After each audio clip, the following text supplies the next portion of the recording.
A'udzubillahi minasyaitonirrajim. Bismillahirrahmanirrahim. Alhamdulillah. Nahmaduhu wa nasta'inuhu wa nastaghfiruh. Wa na'udzu billahi min syururi anfusina wa min sayyiati a'malina. Man yahdihillahu fala mudhillalah wa man yudlil fala hadiyalah. Asyhadu an la ilaha illallah wahdahu la syarikalah wa asyhadu anna Muhammadan abduhu wa rasuluh. Amma ba'du. Assalamualaikum semua pelajar. Okey, sihat? Alhamdulillah semua sihat, alhamdulillah. Bersyukur kita kepada Allah Subhanahu Wa Taala kerana dengan limpah dan kurnianya dapat lagi kita bertemu dalam video PDPR bersama Ustaz Hafiz. Hari ini kita nak belajar tajuk dalam tingkatan 4, tingkatan 4, iaitu dalam bahagian hadis, tingkatan 4, pelajaran 9, iaitu yang bertajuk kemuliaan berdikari. Bak kata orang tua tu dulu lah. Bak kata orang tua-tua dulu lah. Berdikari ni maknanya berdiri atas kaki sendiri. Berdiri pada kaki sendiri. Atas kepada ke tak kisahlah. Yang penting kita berdiri dengan kaki sendiri lah. Tak perlukan orang lain. Kita gerak sendiri pun dah boleh. Kita nak tengok dalam hadis ni, kan? Sama ada Islam suka kita berdikari ke? Ataupun kita nak kena meminta-minta dengan orang. Jom kita telusuri lagi slide yang seterusnya. Okey, pelajar-pelajar, kita tengok 2.9.1 tu baca hadis dengan betul. An Abi Hurairah radhiyallahu anhu anin Nabi sallallahu alaihi wasallam qala la ay yahtatiba ahadukum uzmatan ala zahrihi khairul lahu min ay yas'ala ahadan fayu'tiyahu aw yamna'ahu. Riwayat Bukhari. Okey. Riwayat Al-Bukhari. Maksudnya apa pelajar? Okey. Kita tengok maksudnya. Jika seseorang daripada kamu mengumpul kayu api dan menanggungnya di atas belakangnya untuk dijual, pasti lebih baik daripada dia meminta-minta kepada seorang, lalu orang itu memberi kepadanya atau menolaknya. Kita ni maknanya Islam kat sini, kan? Dia kata kita bekerja ni lagi baik daripada kita minta-minta. Sama ada orang yang kita minta tu dia bagi pada kita ataupun dia tak bagi pada kita, dia tolak kita permintaan kita tu, kan? Lebih baik kita bekerja. Contoh macam situasi sekarang lah. Jadi ustaz memang suka betul lah kalau budak-budak muda yang tak ada kerja ni, ataupun dia menganggur habis belajar tak dapat pekerjaan, kan? Dia buat food panda ataupun grab food ataupun pandu kereta bawa grab, kan? Ataupun ambil Ninja Van punya hantar parcel, kan? Yang penting dia bekerja, dia tak minta-minta. Itu lagi baik daripada dia meminta-minta. Jadi kat sini jelas bahawa Islam suruh kita bekerja, berdikari lebih baik daripada kita meminta-minta. Jom kita tengok slide seterusnya, iaitu kita tengok satu persatu maksud hadis supaya kita faham maksudnya betul-betul. Kita tengok 2.9.2, baca hadis dengan betul dan fahami maksudnya. Okey, kita tengok la ayyahtatiba ahadukum huzmatan ala zahrihi. Maksudnya, jika seorang daripada kamu mengumpul kayu api dan menanggungnya di atas belakangnya untuk dijual lah. Maknanya kita kumpul kayu api, letak sikat kayu api tu kat belakang kita, kita pergi hantar kat orang nak jual.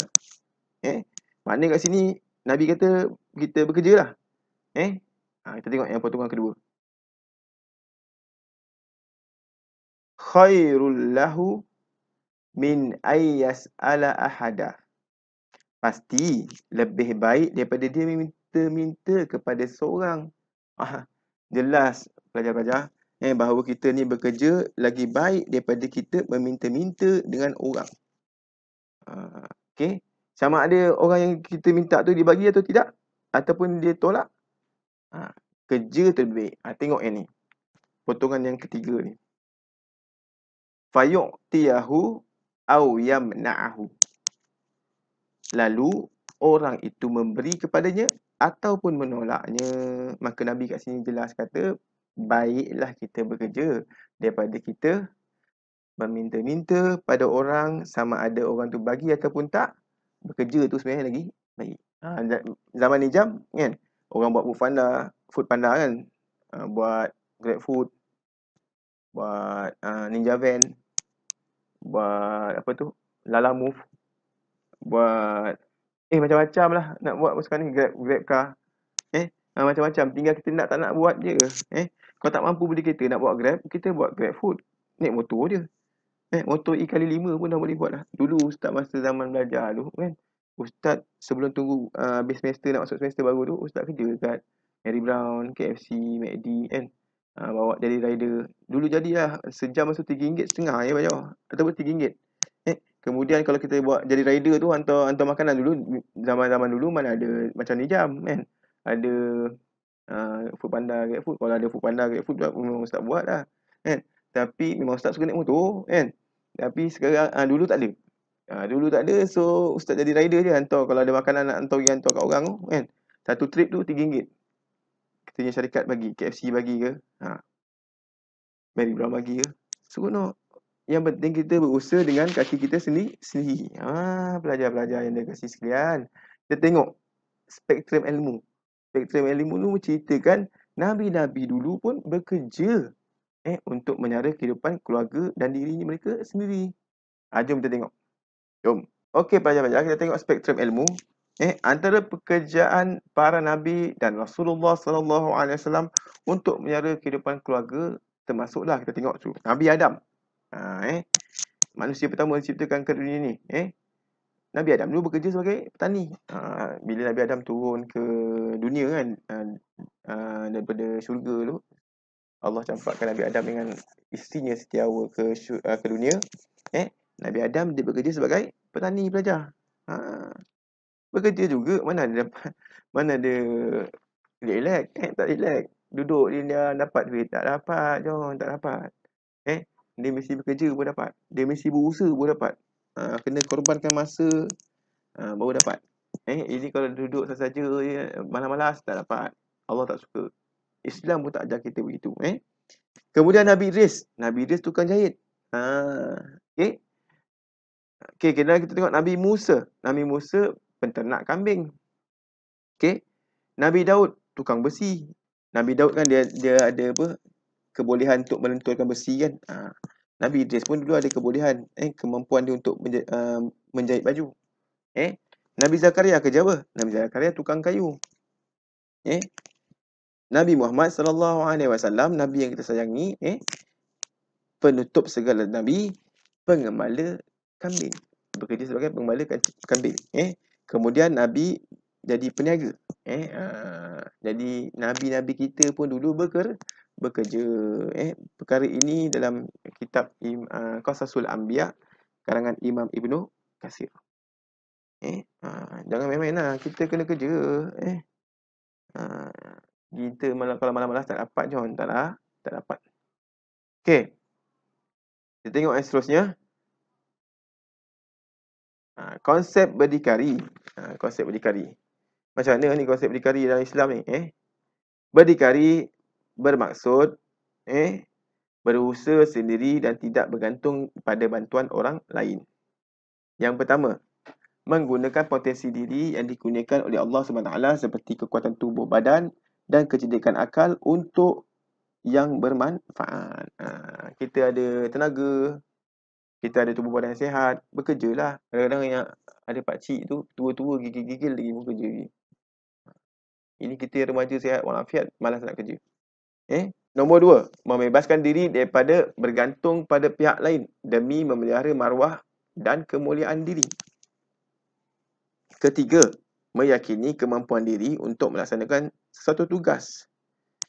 Keempat, berazam dengan hemah yang tinggi untuk meningkatkan kualiti diri, masyarakat dan negara.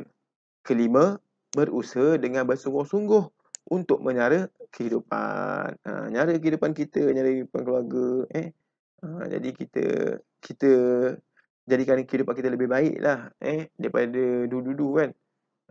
Itu kita nak sebenarnya, 2.9.3 konsep berdikari ni tadi,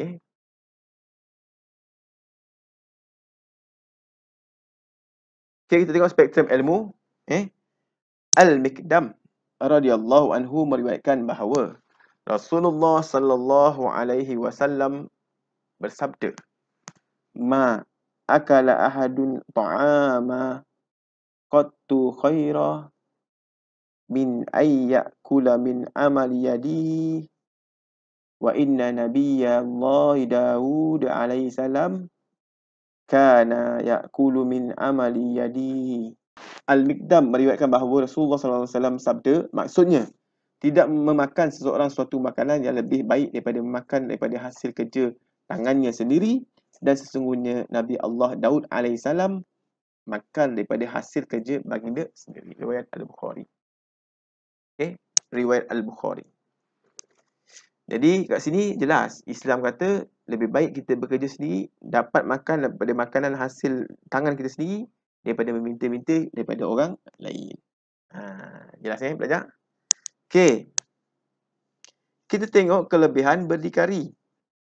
Okey, jom kita tengok slide seterusnya. Kelebihan berdikari.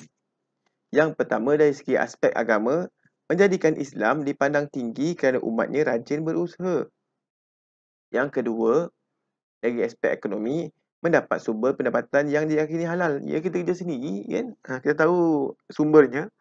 Baguslah. Kalau kita yang pertama ni dari segi agama, kan kita sebagai orang Islam, orang tengok rajin orang Islamnya. Bagus rajin berusaha. Itu yang kita nak. Ini kita tak nak lawan labelkan orang Islam, orang Melayu malas. Tak boleh. Okey, lepas tu kita dapat jana ekonomi kita dengan pendapatan yang diyakini halal. Dan yang ketiga, dari segi aspek pendidikan, melahirkan modal insan yang berkepakaran tinggi melalui penerokaan ilmu dan kemahiran. Dan yang keempat, dari segi aspek kemasyarakatan, memperkasakan daya saing masyarakat untuk mempertingkat taraf kehidupan. Itulah kelebihan berdikari. 2.9.4 kelebihan berdikari. Okay, belajar jelas Kita tengok slide yang seterusnya. Ini ada amalan Amalan yang boleh pelajar-pelajar amalkan dalam kehidupan pelajar iaitu doa memohon keluasan rezeki. Jom doa sama Ustaz. A'udzubillahi minasyaitonirrajim. Bismillahirrahmanirrahim. Allahumma kfini bihalalika an haramika wa aghnini bifadlika amman siwak. Riwayat Tirmizi, riwayat At-Tirmizi Maksudnya apa? Ya Allah, cukupkanlah untukku dengan rezeki yang halal, tanpa yang haram, dan tidak bergantung kepada rezeki daripada sesiapa selainmu, ya Allah. Amin. Amin ya rabbal alamin. Boleh amal belajar. Spektrum dari segi amalan ni. Boleh amal. Hafalkan. Doalah pada Allah SWT. Okey, kita tengok slide yang seterusnya. Kita dah sampai kepada pengajaran hadis 2.9.5. Sebagai umat Islam, kita boleh ambil pengajaran daripada hadis ni dan dijadikan sebagai panduan pedoman dalam kehidupan kita. Kita sebagai umat Islam, hendaklah memandang mulia kepada pekerjaan yang halal walaupun hasilnya sedikit supaya tidak dipandang hina oleh Allah SWT. Itu pengajaran yang pertama daripada hadis ni. Pengajaran yang kedua, kita hendaklah menghindari perbuatan meminta-minta dan bergantung pada orang lain demi memelihara kemuliaan dan maruah diri agar dipandang diberkati Allah Subhanahu wa taala. Nombor 2. Pengajaran yang ketiga, sebagai umat Islam, kita hendaklah mencari ilmu dan kemahiran untuk mendapatkan pendapatan yang lebih baik agar selamat di dunia dan di akhirat. Itu pengajaran yang ketiga, pelajar. Pengajaran yang keempat, kita sebagai umat Islam hendaklah membantu orang yang memerlukan pertolongan mengikut keupayaan agar hidup dirahmati Allah Subhanahu wa taala. Kita tengok yang last kali sebelum kita nak habis ni iaitu spektrum ilmu Al-Mikdam radhiyallahu anhu meriwayatkan bahawa Rasulullah sallallahu alaihi wasallam bersabda, "Ma at'amta nafsaka fahuwa laka sadaqah, wa ma at'amta waladaka fahuwa laka sadaqah, wa ma at'amta zaujataka fahuwa laka sadaqah, wa ma at'amta qadimaka fahuwa laka sadaqah." Riwayat Ahmad. Al-Mikdam meriwayatkan bahawa Rasulullah sallallahu alaihi wasallam bersabda, maksudnya makanan yang kamu usahakan untuk dirimu ialah sedekah. Makanan yang kamu usahakan untuk anakmu adalah sedekah. Makanan yang kamu usahakan untuk isterimu ialah sedekah. Dan makanan yang kamu usahakan untuk pekerjaanmu ialah sedekah. Riwayat Ahmad. Jadi pelajar-pelajar yang dikasihi sekalian, besok ni kita ni satu hari nanti kita akan ke alam dewasa, kan? Kita akan nak masuk ke alam pekerjaan. Ingatlah pelajar-pelajar bahawa setiap pekerjaan kita, setiap usaha kita tu dianggap sedekah oleh Allah SWT. Kan Allah SWT pun ataupun Islam pun suka, kan, kita sebagai orang Islam ni berpenat-penat dengan beberapa perkara. Contohnya berpenat-penat dalam mencari ilmu, berpenat dalam beribadah, berpenat dalam bekerja mencari rezeki, kan? Semua penat-penat tu diredai oleh Allah Subhanahu Taala dan disukai oleh Islam. Jadi pelajar-pelajar, jangan malas-malas, belajar rajin, dapat pekerjaan yang baik, kan? Dan cuba berdiri atas kaki sendiri. Kenalah dengan kita punya pelajaran pada hari ini, kemuliaan berdikari. Cantik aja. Cantik. Okey. Jadi kita sampai akhir rancangan ni, akhir video ni, jadi ustaz ada ni jual buku belajar. Jual buku. Ini pun salah satu usaha ke? Berdikari atas kaki sendiri. Buku-buku ni insya-Allah dah ramai dah pelajar-pelajar kita kat Malaysia ni dah beli buku ustaz ni. Mana-mana yang belum dapat lagi, okey, boleh dapatkan buku nota lengkap Pendidikan Islam SPM KSSMT Angkatan 4 dan 5 ni, dengan hubungi saya lah, Ustaz Hafiz Kamar, di talian 009 777 6152 untuk menempahnya. InsyaAllah bila tempah, boleh lepas tempah, boleh terus hantar. Ustaz-ustazah yang kat luar sana pun kalau nak beli pun boleh. Kita nak boleh bayar guna LO ataupun nak bayar guna cash pun tak ada masalah. LO kita boleh uruskan, insya-Allah. Jadi pelajar-pelajar ni sekalian, jadi kat bawah ni ada dekat link, dekat description ni, dekat ruangan description YouTube saya ni ada link untuk soalan. Jadi pelajar-pelajar boleh tekan, boleh simply tekan je link tu dan akan masuk ke Google Form lah, Google Form untuk menjawab soalan yang ustaz sediakan. InsyaAllah semoga bermanfaat kepada anda semua, untuk kita ulang kaji pelajaran kita, iaitu pelajaran kita 4, bahagian hadis pelajaran 9, dan kita sama-sama lah berusaha jadi lebih baik daripada semalam dan seterusnya menjadi lebih baik daripada masa akan datang. Cuba berdiri atas kaki sendiri, belajar rajin-rajin, besok dapat pekerjaan yang baik. Kita cuba bantu diri kita, keluarga kita dan umat Islam yang lain. InsyaAllah kita jumpa lagi dalam sesi PDPC, PDPR yang lain, dalam video yang lain. Kita jumpa lagi. Sekian, wabillahi taufiq wal hidayah. Wassalamualaikum warahmatullahi wabarakatuh. Assalamualaikum. Bye-bye.